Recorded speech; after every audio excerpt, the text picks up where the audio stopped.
रामचंडी, जय मां Ramchandi.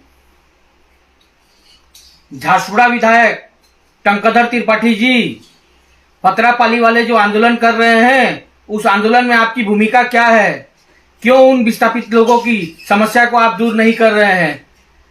RR policy में लिखा हुआ है कि पहले थैथान उसके बाद माइनिंग होना चाहिए, लेकिन वैसा वहां पे नहीं हो रहा है। एनएलसी द्वारा वहां पे गुंडाराज और अराजकता किया जा रहा है। आपका मुंह क्यों चुप है? आपने तो कहा था कि आम आदमी की सरकार है, गरीब दुखी की सरकार है। अगर गरीब दुखी की सरकार है तो आप वहां पे उनको आंदोलन करने की क्या दरकार है? इसका जवाब दीजिए।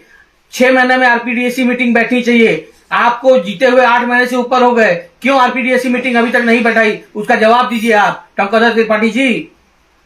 खाली आप दीपाली दास और विशाल दास को टारगेट करेंगे और सोचेंगे कि आपकी राजनीति चमक जाएगी, तो आप गलतफहमी में जी रहे हैं। अगर आगामी दिन में आपने झारसुगुड़ा का विकास नहीं किया, जिसके लिए लोगों ने आपको वोट दिया है, और आप सोचेंगे कि आप बीजेपी के नाम पे और धर्मेंद्र प्रधान के नाम पे वहां राजनीति करेंगे, तो आपकी राजनीति के लिए आपको खतरा है।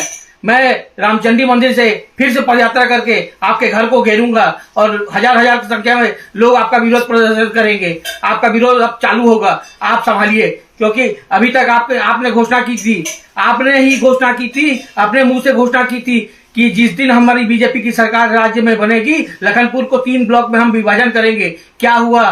कहां गया लखनपुर का 3 ब्लॉक में विभाजन का प्रस्ताव? आप क्यों चुप हैं?